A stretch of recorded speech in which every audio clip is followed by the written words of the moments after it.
Hello, my name is Strzelecki. I am graphic designer, DTP specialist, sometimes illustrator, and also a game designer.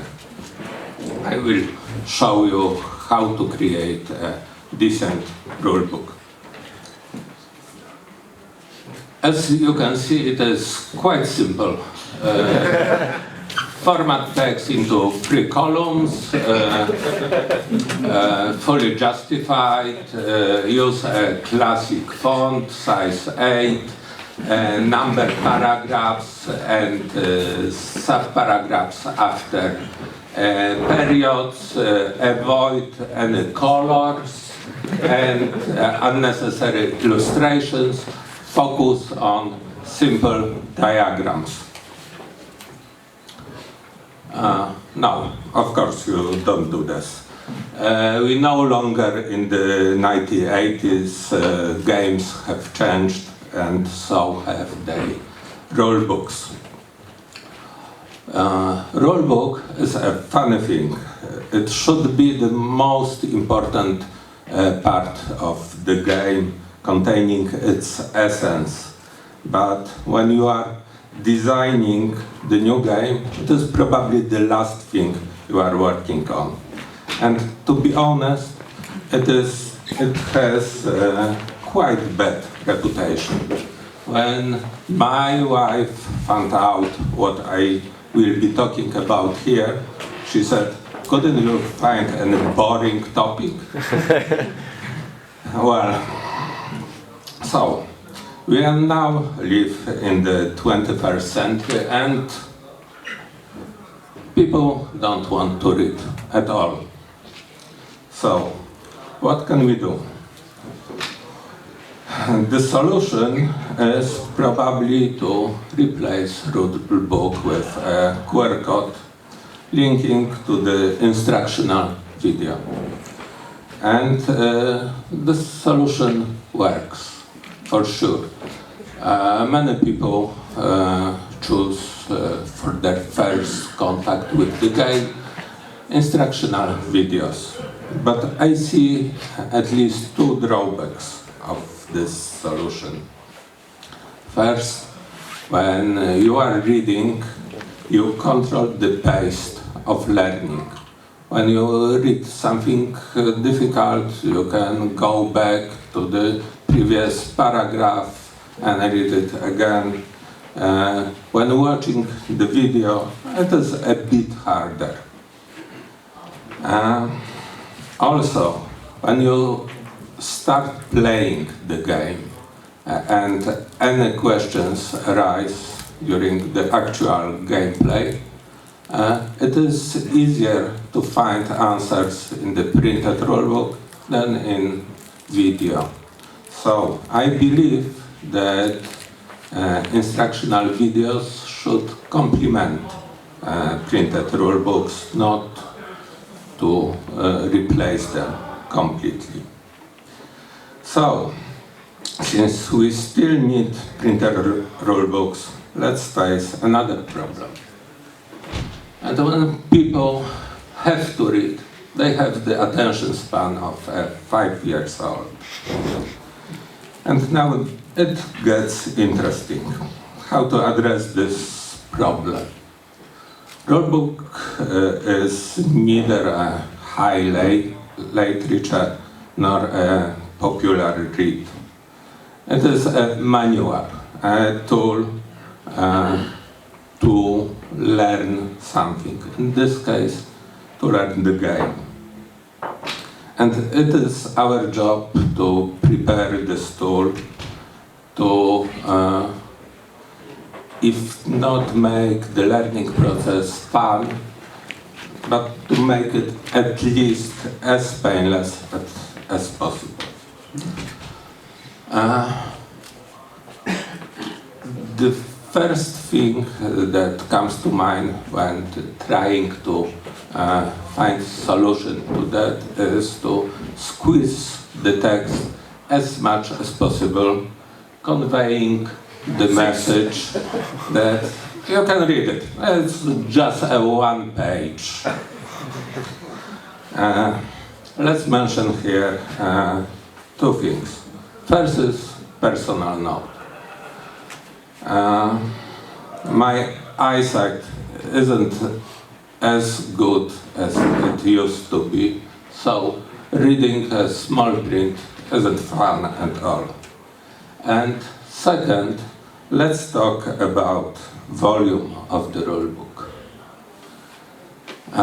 Rulebook will probably be the cheapest part of your game.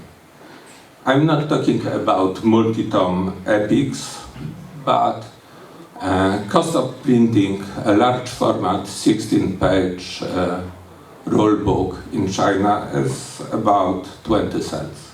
In Poland, this is about 1 zloty. Meanwhile, a cost of printing a simple deck of cards is twice as much. So there is no need to unnecessarily squeeze the rulebook. It is also worth mentioning how the reading process occurs. We rarely read text letter by letter. Usually, our eyes are looking for familiar patterns, for clusters of letters that make a whole words. And interestingly, when reading quickly, we start to skip words that are not necessary to understand the meaning of the sentence. And when we read really quickly, we even start to skip sentences when it is easy to understand a meaning of paragraph. And this works the other way. When text is difficult, we start to read slower, going back to reading word by word and even letter by letter for difficult words. If we go back to our example, it is hard to find any patterns here. And even if we enlarge the size of the letters, it is still one large gray blob. It is even harder to follow the lines because they are terribly long, and when you finish one, it is hard to jump to new one without making mistake. So let's format this text somehow. First, let's shorten the lines by breaking this text into 2 columns. It is a bit better, but now let's add some space between lines and break the paragraphs. This space is called in typography white space. In Polish it is światło, the light. And suddenly totally unreadable text becomes quite easy to read. Our eyes can finally do what they do best, that means finding patterns. Let's not ruin the whole thing with unreadable background or experiments like white letters on the black page, and we are set.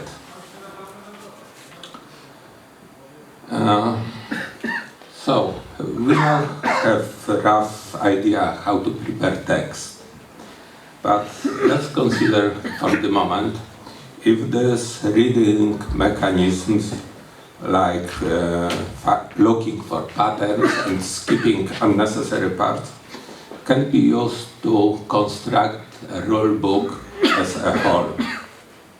And it can be done, and in fact, almost everyone does it. If we clearly mark what in our rule book is fluff, what are notices, what are examples, we allow the reader to decide what to read and when, significantly increasing their learning comfort. But we need to pay a special attention to the consistency and readability. When we put a fluff insert, always do it in the same way. When you put notices, for example, in the box should always look the same. Also ensure that it is always clear that it is clear what example relates to what part of the rules. And speaking of fluff, we almost always try to build some mood, some atmosphere around our game. We have several tools for that. One is game mechanisms themselves. Another is graphic design that could build the atmosphere. And another one is narrative. You can put some narrative in the game, and the rulebook seems like a perfect place to put it in. And don't be afraid of this. As I said, paper for the rulebook doesn't cost much. And if you separate this clearly from the rules, the reader shouldn't feel overwhelmed. If they are not interested in it, they will simply skip it. And what if our rulebook is size of an epic? Well, following Tolkien's example, we can divide it into volumes. FFG uses this method very often, but splitting the rulebook into two parts. The basic one, sufficient to learn the basics and start to play, and advanced one with all the rules that they can answer any questions that arise during the actual gameplay. Let's now focus on the raw structure of the rulebook.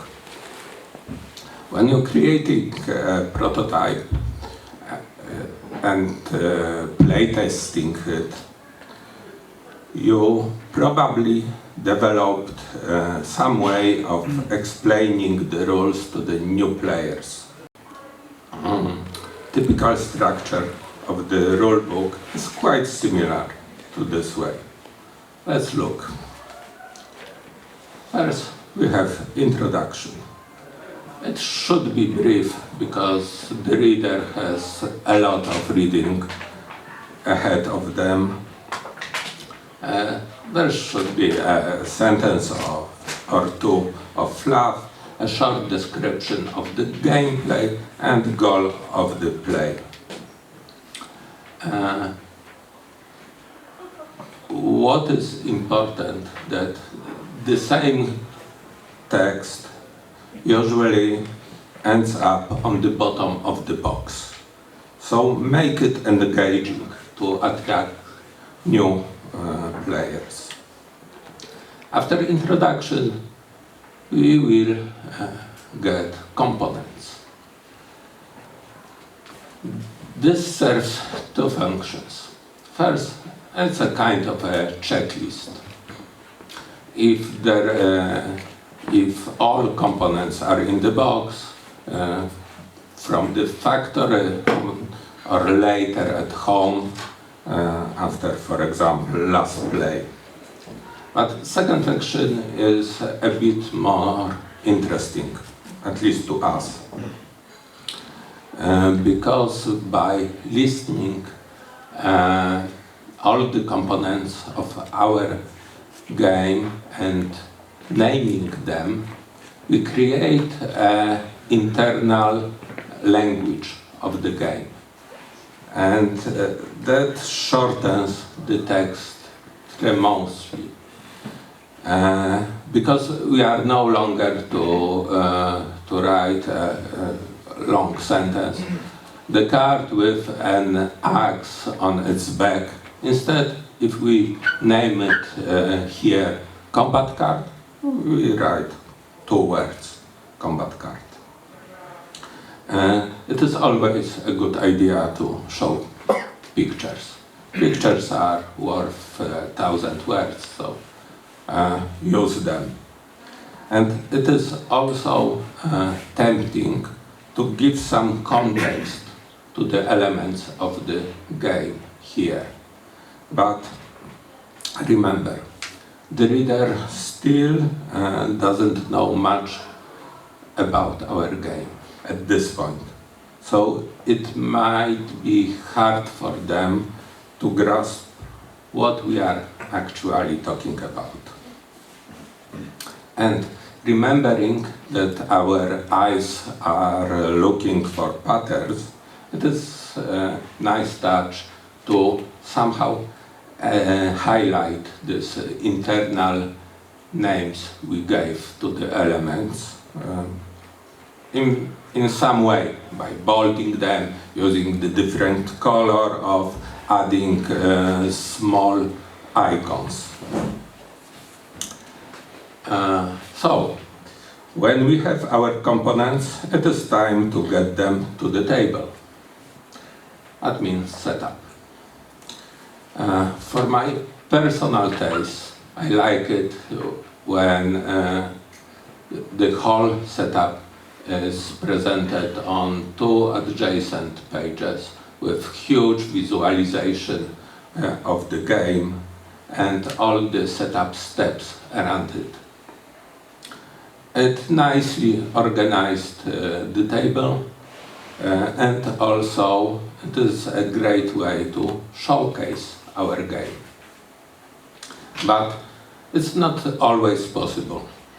Sometimes the setup is quite extensive, so it is a good idea to split it into clear stages and present them on adjacent spreads. For example, first general setup, then players setup, so on. Okay, we have our game on the table. Now the first thing is to tell the reader how to win. After all, we are playing to win. But still, remembering that the readers still don't know much about our game, let's keep it brief. Just tell victory conditions, and yes, in 9 out of 10 cases, it will be the sentence: the player with the most victory points wins. So, now we can start to describe the gameplay. We start with a main structure describing if there are runs, how the active player changes, how long runs last, how long the play lasts. We don't give any details yet. If we have this, we can move to, we can delve deeper If there are runs, we describe them. If there are no runs and, for example, game phases, it is the place when we start to describe them. We always move from general to specifics, and still remember about consistency. For example, don't mix words turn and run. That's a common mistake. And remember about examples. Examples are your best friends. Instead of doing some linguistic acrobatics, present rule briefly and concisely, and follow it with an example. And even with the illustration for the exam, it ends up much shorter than a long elaboration of something that is hard to explain and much easier to just show. When we finish describing the main part of roles, we move to speaking about ending the game, about conditions of the end and all rules related to the final round. Then we move to final scoring. Always try to provide example how to tally points. If scoring is complicated, try to present a visualization of the game at this stage and all subsequent steps for counting points. And then we move to determining the winner. It is some kind of the repetition of the part about how to win, when we talked about how to win. But now, reader has some knowledge about our game, so we can add details that we previously skipped. For example, tie-breaking rules. And that concludes the main part of our rulebook. We can move to describing all previously omitted details, such a list of cards, explanations of events, descriptions of the board spaces, and so on. This part could be very extensive, space extensive. So try to visually separate this from the main body of the rule book, because they are only referred to when any doubts arise. And there is no point of scaring the reader with a perspective of wading through more pages of the text. After that, sometimes there is example of playing the first round provided. And sometimes there is a so-called decision diagram. And despite its intimidating appearance, it could be a great way to understand and memorize the rules. And it is always a nice touch to find space for frequently asked questions and my favorite, often forgotten rules. The last page of cover, the last page of our rulebook is usually used for rules summary. It is it is very useful when you played game before and coming back to it and just want to refresh your memory. Stefan Feld has developed the other way of doing this. He adds a margin to each page of his instructions with a summary of adjacent paragraphs. And when you are coming back to the rulebook to refresh your memory, you don't have to read the whole thing, you just browse the margins, and only if you have any doubts, you read adjacent paragraph. This method has one small drawback. These margins usually take more space than the single page rules summary. But if you can allocate that much space, it is worth considering. If at any point during writing the rulebook you start to feel that you bore the reader, try, as I might be now, try to somehow break the monotony.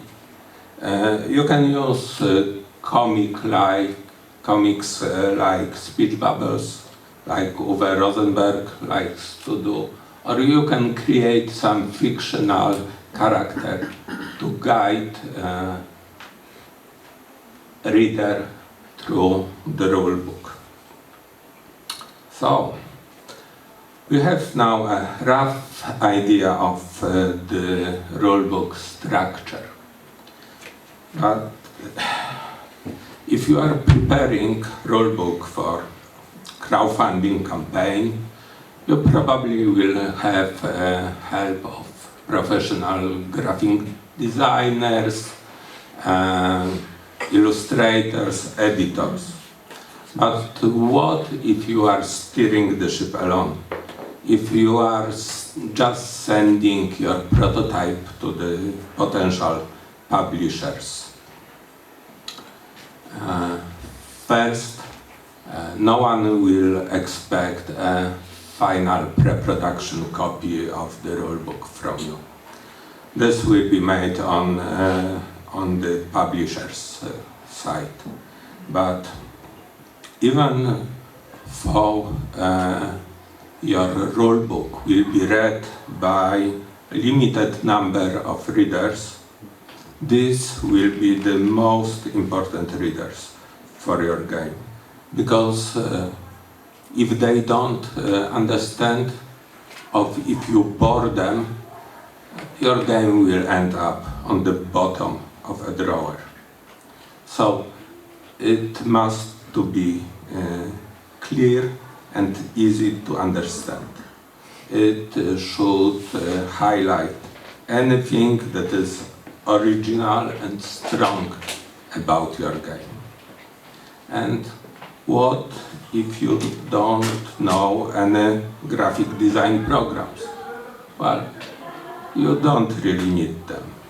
All you need is some kind of text editor and your smartphone. Lay out your prototype on a smooth, contrasting surface. Take pictures of game elements, of the setup, of the examples, insert them into text, export the whole thing as a PDF file, so it will look the same on all machines, and that's all you really need at this stage. Okay. Last, I want to give you a small summary of the most important things from this presentation. First, be consistent with internal names you gave to your game elements. always show them in the same way, bolded, colored, or with or without any icons. Be consequent. It is a common mistake that when you start to describe movement in your game, suddenly, out of nowhere, movement points jump out. Be sure that concepts are introduced consequently from the beginning.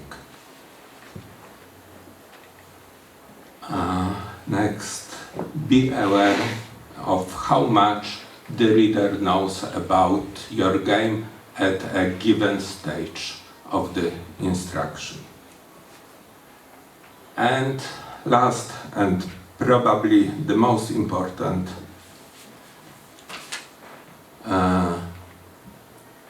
don't treat writing instructions as a necessary evil.